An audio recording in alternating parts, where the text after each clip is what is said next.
পাকা কাঁঠালের রস দিয়ে এত লোভনীয় যে মালপোয়া অথবা বড়া বানানো যায় আসলে তৈরি না করলে একদমই বুঝতে পারবেন না। মানে এত মজার একটা পিঠা, জাস্ট ওয়াও। আসসালামু আলাইকুম রহমতুল্লাহ। প্রিয় ভাই ও বোনেরা সবাই কেমন আছেন? আশা করি সবাই ভালো। পাকা কাঁঠাল দিয়ে তৈরি করে পেলাম মজাদার একটা মালপোয়া অথবা বড়া, আমরা কিন্তু এটাকে বড়াই বলি। সো এখানে আমি কাঁঠাল নিচ্ছি, আর আমাদের এটা হচ্ছে এই কাঁঠালগুলো আমাদের গাছেরই কাঁঠাল, আর এই কাঁঠালগুলো একেবারে কিন্তু রসালো কাঁঠাল। আর কিছু কাঁঠাল আছে কিন্তু শক্ত, আসলে শক্ত কাঁঠালগুলো কিন্তু আমরা খেতে কিন্তু খুবই ভালো লাগে, বাট শক্ত কাঁঠাল দিয়ে যদি আমরা বিভিন্ন ধরনের পিঠা বানাতে যাই তাহলে কিন্তু হয় না। একদম কিন্তু নরম, মানে পাকা কাঁঠালের রস দিয়ে কিন্তু পিঠা বানালে কি পিঠাগুলো যেমনই সফট হয় তেমনি কিন্তু চিনি বা মিষ্টি জাতীয় কোনো কিছুই কিন্তু একদমই ইউজ করা লাগে না। আবার সেই পিঠাগুলোর কালার কিন্তু খুবই সুন্দর হয়।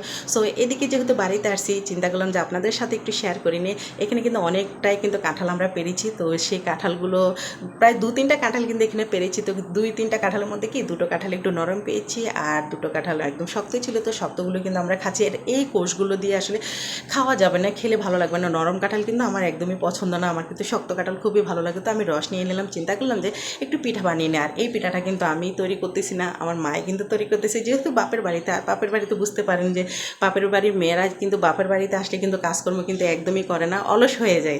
স্বামীর ঘরে গেলে কিন্তু তারা স্মার্ট হয়ে যায়, আর বাপের বাড়িতে আসলে কিন্তু অলস হয়ে যায়।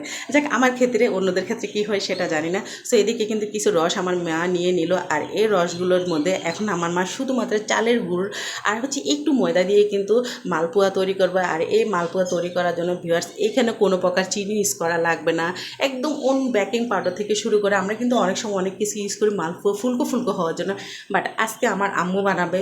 সো সেই ক্ষেত্রে আমার আম্মু এখানে দেখলাম যে শুধুমাত্র চালের গুড় ইউজ করলো, আর হচ্ছে অল্প একটু ময়দাটা কিন্তু এখনও দেয়নি। এখানে কিন্তু প্রায় আমি বলি 2 কাপের মতো কিন্তু এখানে রস, আর এই রসের জন্য আম্মু প্রায় এখানে 1 কাপের মতো কিন্তু চালের গুড় ইউজ করেছে। তো এটা আসলে চামচ দিয়ে করা যায় বা অন্য কোনো কিছু দিয়ে করা যায়, তো আমি মনে করবো যে আসলে হাত দিয়ে করলে এটা কিন্তু মলাইনটা কিন্তু ভালো হয়। সো এখানে কিন্তু পুরো 1 কাপ কিন্তু চালের গুঁড়ো লেগে গেছে, যেহেতু এখানে রসের পরিমাণটা একটু বেশি ছিল।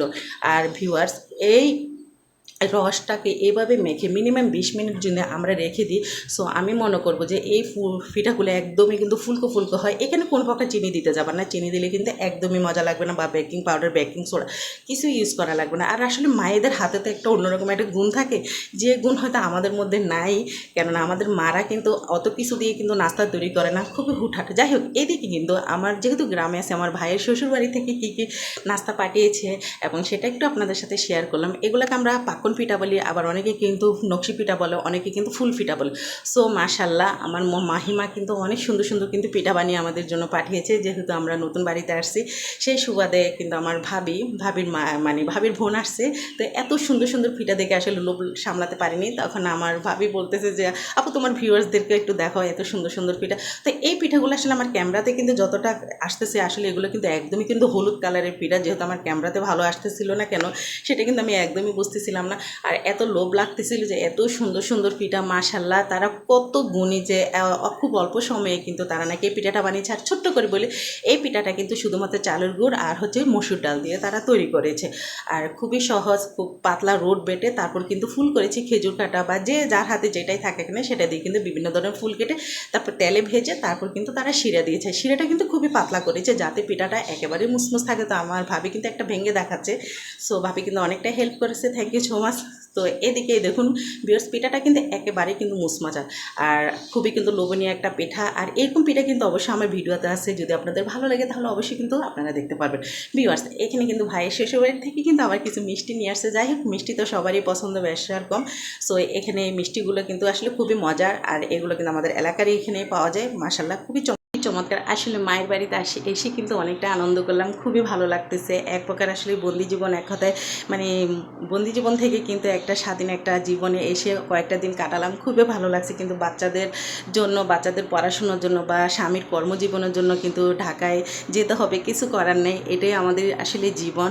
এক কথায় বলতে গেলে তো ঢাকার আমি মনে করবো গ্রামের পরিবেশের মতো আসলে পরিবেশ এটা হয় না, অন্যরকম একটা পরিবেশ যেটাকে বলে একদম শান্তি স্বস্তির। এইদিকে কিন্তু আমার মা অলরেডি কিন্তু পিঠা মানে বানানো শুরু করে দিয়েছিল। সো আমি কিন্তু ভুলে গেছিলাম যে আমি একটু ক্যামেরা নিয়ে আসবো। আমি দেখতেছি মা অলরেডি কিন্তু অনেক পিঠাই বানিয়ে ফেলেছিল, লাস্টে কিন্তু একটা পিঠাই ছিল। তো চিন্তা করলাম না এই একটা পিঠা আপনাদের সাথে একটু শেয়ার করিনি, হয়তো বা আপনাদের কাজে লেগে যেতে পারে। তো এইভাবে কিন্তু একটা ছোট কাপ বা বাটির মধ্যে কিন্তু এই ব্যাটারটা নিয়ে তারপরে কিন্তু এখানে দিয়ে দিবেন। আর এখানে কিন্তু এই পিঠাটার জন্য কিন্তু একেবারে যে বেশি তেল দিয়ে পিঠাটা বানাতে হয় একদমই না।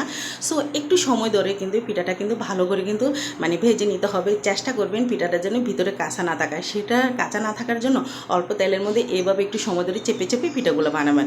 আর ভিউয়ার্স দেখুন মাশাআল্লাহ কত সুন্দর এবং লোভনীয় পিঠা আমার মা বানিয়ে নিয়েছে।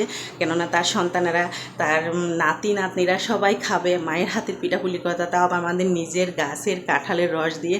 মানে এটা যেমন সফট হয়েছে তেমনি কিন্তু একটু ফুলকো ফুলকো হয়েছে, আবার কিন্তু চতুর্দিকে যখন একটু মুচমুচে ভাব থাকে এই পিঠাটা কিন্তু খুবই মজার, খুবই লোভনীয়।